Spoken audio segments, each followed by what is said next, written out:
ബഹുമാന്യനായിട്ടുള്ള പാർട്ടിയുടെ സംസ്ഥാന അധ്യക്ഷൻ ശ്രീ രാജീവേട്ടൻ, ഇവിടെ സന്നിഹിതരായിരിക്കുന്ന പാർട്ടിയുടെ മുൻ സംസ്ഥാന അധ്യക്ഷന്മാരും ആയിട്ടുള്ള Shri V Muraleedharan, Shri P K കൃഷ്ണദാസേട്ടൻ, വേദിയിൽ സന്നിഹിതരായിരിക്കുന്ന ബഹുമാന്യരെ, പ്രിയപ്പെട്ട സഹപ്രവർത്തകരെ, മാധ്യമ സുഹൃത്തുക്കളെ, ഭാരതീയ ജനതാ പാർട്ടിയുടെ ചരിത്രത്തിലെ അതിനിർണായകമായിട്ടുള്ള ഒരു സുദിനമാണ്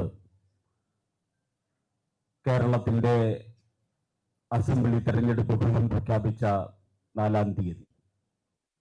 കഴിഞ്ഞ 70 വർഷക്കാലമായി കേരളത്തിൽ ഈ മഹാപ്രസ്ഥാനത്തിന്റെ ദിവ്യമാർന്ന പതാക ഉയർത്തിപ്പിടിക്കാനായി ജീവത്യാഗം ചെയ്ത നമ്മുടെ വീരരായിട്ടുള്ള ബലിദാനികൾ സ്വപ്നം കണ്ട ആ മഹത്തായ ദിശയിലേക്കുള്ള നമ്മുടെ പ്രസ്ഥാനത്തിന്റെ മുന്നോട്ട് പോക്കിന് ശക്തി പകർന്ന സുദിനമാണ് അസംബ്ലി തെരഞ്ഞെടുപ്പ് ഫലം പുറത്തു വന്ന 4-ാം തീയതി. അതുകൊണ്ട് തന്നെ ഇവിടെ സന്നിഹിതരായിരിക്കുന്ന നമ്മുടെ നിയുക്ത MLA-മാർ, ഭാരതീയ ജനതാ പാർട്ടിയുടെ ചിഹ്നം താമര ചിഹ്നത്തിൽ കേരളത്തിൽ വിജയിച്ച നിയുക്ത MLA-മാർ, ആ MLA-മാരെ സംസ്ഥാന ഓഫീസിലേക്ക് ആദ്യമായിട്ട് സ്വീകരിക്കുന്ന ഒരു ചടങ്ങാണിത്. ഈ ചടങ്ങിൽ ഇവിടെ സന്നിഹിതരായിരിക്കുന്ന ഈ MLA-മാർ കേരളത്തിലെ ബലിദാനികളുടെ സ്മരണയ്ക്ക് ഇന്ന് ഇവിടെ പ്രവർത്തിക്കുന്ന സഹപ്രവർത്തകർ നൽകിയ ഒരു ആശ്രുപുഷ്പം കടക്കെ സമർപ്പിക്കപ്പെടുകയാണ്. ഈ നാട്ടിൽ നമുക്കറിയാം, കഴിഞ്ഞ 70 വർഷക്കാലമായിട്ട് ഇടതുപക്ഷവും വലതുപക്ഷവും മാറി മാറി ഭരിച്ച്, എന്നാൽ ഒരു പക്ഷമായിട്ട് അവർ ഒരുമിച്ച് മുന്നോട്ട് പോകുന്ന പ്രത്യേക രാഷ്ട്രീയ സാഹചര്യമാണ്. ഈ സാഹചര്യത്തിലാണ് ഇടതിനും വലതിനും ബദലായി നേരിന്റെ പാതയിൽ താമരയാങ്കിത ഹരിത കാവ്യ പതാകയ്ക്ക് 3 MLA-മാരെ സംഭാവന ചെയ്യാൻ പ്രബുദ്ധ കേരളം തയ്യാറായിരിക്കുന്നത്. ഈ 3 MLA-മാർ കേവലം 3 അല്ല. ഈ നാട്ടിൽ 30 MLA-മാർക്ക് സമാനരായിട്ടുള്ള ഏറ്റവും പ്രഗത്ഭരായിട്ടുള്ള 3 പേരെയാണ് കേരളം താമര ചിഹ്നത്തിൽ വിജയിപ്പിച്ചിരിക്കുന്നത്. ഒരാൾ 18 വർഷക്കാലം MP ആയിരുന്ന വ്യക്തിയാണ്, BJP-യുടെ സംസ്ഥാന അധ്യക്ഷനാണ്, അതോടൊപ്പം തന്നെ കേന്ദ്രമന്ത്രിയായിരുന്ന വ്യക്തിയാണ്. മറ്റൊരാൾ കഴിഞ്ഞ 10-30 വർഷക്കാലമായിട്ട് ദേശീയ തലത്തിൽ വിവിധങ്ങളായിട്ട് വിദ്യാർത്ഥി കാലഘട്ടം മുതൽ ദേശീയ തലത്തിൽ പ്രവർത്തിക്കുകയും വിവിധങ്ങളായിട്ടുള്ള ചുമതലകൾ ഏറ്റുവാങ്ങുകയും 6 വർഷക്കാലം ഇന്ത്യയുടെ രാജ്യസഭയിൽ അംഗമായിരിക്കുകയും ഇന്ത്യയുടെ പാർലമെന്ററി കാര്യ വകുപ്പ് സഹമന്ത്രിയായിട്ടിരിക്കുകയും ഒക്കെ ചെയ്ത ശ്രീ വി മുരളീധരനാണ് മറ്റൊരു MLA ആയിട്ട് കേരള അസംബ്ലിയിലേക്ക് എത്തുക. അതോടൊപ്പം തന്നെ മൂന്നാമൻ ഒരു സാധാരണ പ്രവർത്തകനായിട്ട് ഈ പ്രസ്ഥാനത്തിലേക്ക് വന്ന് സ്വന്തം നാട്ടിൽ ജനങ്ങളോടൊപ്പം ഒരു സേവകനായിട്ട് പ്രവർത്തിച്ച് ഏകദേശം 2 ദശാബ്ദക്കാലം ജനങ്ങളുടെ വിശ്വാസമാർജിച്ച് അവരുടെ സുഖത്തിലും ദുഃഖത്തിലും പങ്കാളിയായി ഏതൊരു സാധാരണ പ്രവർത്തകനും താമര ചിഹ്നത്തിൽ ഒരു MLA ആകാമെന്ന് തെളിയിച്ച വ്യക്തിത്വമാണ് ശ്രീ DB ഗോപകുമാർ. ഈ 3 വ്യക്തിത്വങ്ങൾ കേരളത്തിന്റെ അസംബ്ലിയിലേക്ക് എത്തുക എന്നത് ഈ കേരളം ആഗ്രഹിക്കുന്ന ഉജ്ജ്വലമായിട്ടുള്ള ഒരു മുഹൂർത്തമായിട്ടാണ് കേരളം കാണുന്നത്. കേരളത്തിൽ താമര ചിഹ്നത്തിൽ വോട്ട് ചെയ്യാത്തവർ പോലും ആഗ്രഹിക്കുന്നു BJP-യുടെ കരുത്തരായിട്ടുള്ള ജനപ്രതിനിധികൾ അസംബ്ലിക്കുള്ളിൽ ഉണ്ടാകണമെന്ന്. അങ്ങനെ താമര ചിഹ്നത്തിൽ ജയിച്ചവരുടെ മാത്രം ആഗ്രഹത്തിന്റെ സഫലീകരണമല്ല നമ്മുടെ ഈ 3 ജനപ്രതിനിധികൾ. കേരളം മാറണം, കേരളത്തെ മാറ്റണം, കേരളം വികസിത കേരളമാകണം, നമ്മുടെ കുഞ്ഞുങ്ങളുടെ ഭാവി ഭദ്രമാകണം എന്നാഗ്രഹിക്കുന്ന സർവ്വ കേരളീയരുടെയും പ്രതിനിധികളാണ് താമര ചിഹ്നത്തിൽ ജയിച്ച നമ്മുടെ ഈ 3 നേതാക്കന്മാർ എന്ന് വളരെ അഭിമാനത്തോട് പറയാൻ ആഗ്രഹിക്കുകയാണ്. ഈ നാട്ടിൽ ഒട്ടനവധി പരിഷ്കരണങ്ങൾ, ഒട്ടനവധി മുന്നോട്ടുള്ള പോക്കിന് ശക്തി പകരാൻ ഇവരുടെ സാന്നിധ്യം സാധിക്കുമെന്ന് നമുക്കെല്ലാവർക്കും ശുഭകരമായിട്ടുള്ള പ്രതീക്ഷകളുണ്ട്. പ്രിയപ്പെട്ടവരെ, നമ്മളെ സംബന്ധിച്ചിടത്തോളം കഴിഞ്ഞ കുറെ കാലങ്ങളായിട്ട് നമ്മൾ കഠിനമായിട്ട് പരിശ്രമിക്കുകയാണ്.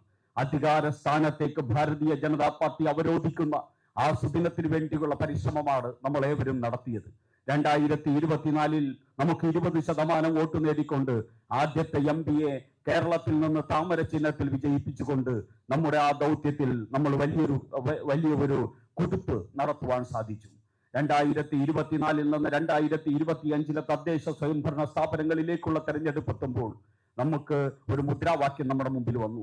കഴിഞ്ഞ മാർച്ച് 24-ാം തീയതി പാർട്ടിയുടെ സംസ്ഥാന അധ്യക്ഷനായിട്ട് ചുമതല ഏറ്റെടുത്ത ശ്രീ രാജീവ് ചന്ദ്രശേഖർ അദ്ദേഹം ചുമതല ഏറ്റെടുക്കുന്ന നിമിഷം മുഴക്കിയ ഒരു മുദ്രാവാക്യമുണ്ട്, മാറാത്തത് ഇനി മാറും എന്ന മുദ്രാവാക്യം. അതോടൊപ്പം തന്നെ വികസിത കേരളം എന്ന മുദ്രാവാക്യം.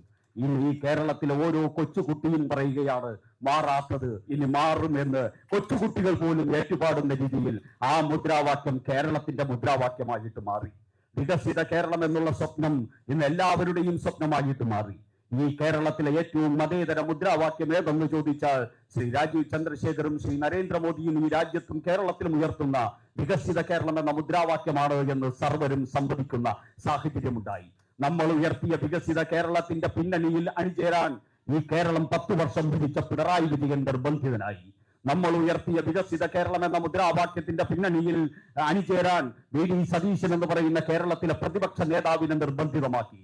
അതുകൊണ്ട് ഈ കഴിഞ്ഞ തെരഞ്ഞെടുപ്പ് ഭാരതീയ ജനതാ പാർട്ടിയുടെ നരേറ്റീവിനനുസരിച്ച്, ഭാരതീയ ജനതാ പാർട്ടിയുടെ മുദ്രാവാക്യത്തിനനുസരിച്ച്, ഭാരതീയ ജനതാ പാർട്ടി കേന്ദ്രീകൃതമായിട്ടുള്ള NDA കേന്ദ്രീകൃതമായിട്ടുള്ള ഒരു തെരഞ്ഞെടുപ്പായി ഈ കേരളത്തിലെ 16ാം അസംബ്ലിയിലേക്കുള്ള തെരഞ്ഞെടുപ്പിനെ മാറ്റാൻ നമ്മളുടെ ഓരോരുത്തരുടെയും പരിശ്രമം കൊണ്ടും നമ്മൾ ഈ കേരളത്തിൽ ഉയർത്തിയ ജനകീയമായ മുദ്രാവാക്യങ്ങൾ കൊണ്ടും സാധ്യതമായി. ആ സാഹചര്യങ്ങളാണ് നമുക്ക് വിജയിക്കാൻ വേണ്ടിയുള്ള കരുത്ത് പകർന്നത്. ഈ പ്രസ്ഥാനം വിജയിച്ചത് ഏതെങ്കിലും ഒരു പ്രത്യേക സാഹചര്യത്തിലല്ല, ഏതെങ്കിലും ഒരു പ്രത്യേക വ്യക്തിയിലൂടെയല്ല.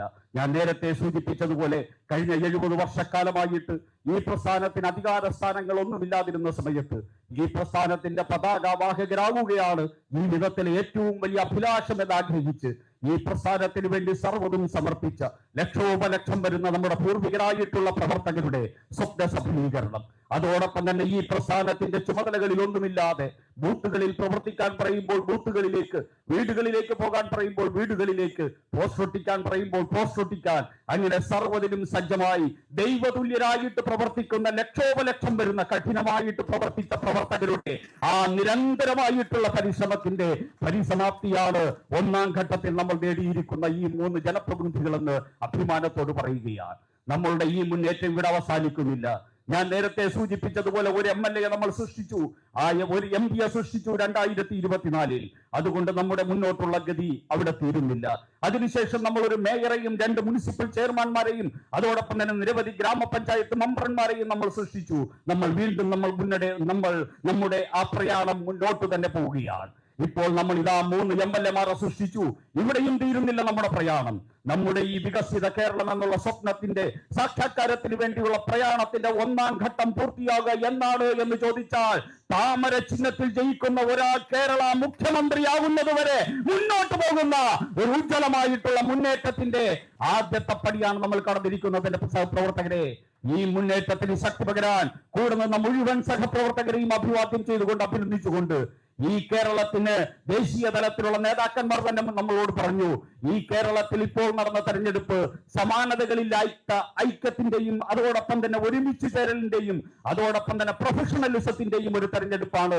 ആ തെരഞ്ഞെടുപ്പിന്റെ ആ പ്രൊഫഷണലിസവും ആ ഒരുമിച്ച് ചേരലും ഒറ്റ ലക്ഷ്യത്തിന് വേണ്ടി മുഴുവൻ പ്രവർത്തകരും ഒരേ മനസ്സോടുകൂടി പ്രവർത്തിച്ചപ്പോഴും നമുക്ക് അസാധ്യമെന്ന് എല്ലാവരും പറഞ്ഞ കാര്യങ്ങൾ നമുക്ക് സാധ്യമാക്കാൻ സാധിച്ചു.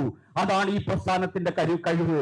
ആ പ്രസ്ഥാനത്തിന്റെ സഹപ്രവർത്തകരുടെ മുമ്പിൽ ഈ വിജയം സമർപ്പിച്ചുകൊണ്ട് ഭാരതീയ ജനതാ പാർട്ടിയുടെ സംസ്ഥാന കാര്യാലയം മാരാർജി ഭവൻ, ഈ മാരാർജി ഭവൻ എന്ന് പറയുന്നത് ഐശ്വര്യത്തിന്റെ പ്രതീകമാണ്.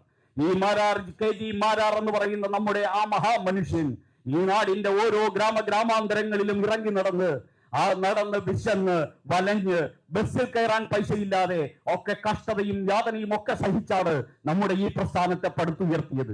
അങ്ങനെ KG മാരാറും K രാമൻപിള്ളയും രാജഗോപാലും ഉൾപ്പെടെയുള്ള അറിയുന്നതും അറിയപ്പെടാത്തവരുമായിട്ടുള്ള നിരവധി നേതാക്കന്മാരുടെ അശാന്തമായിട്ടുള്ള പരിശ്രമമാണ് നമ്മുടെ ഇന്നത്തെ എല്ലാ നേട്ടത്തിനും ആധാരശിലയായിട്ടുള്ളത്.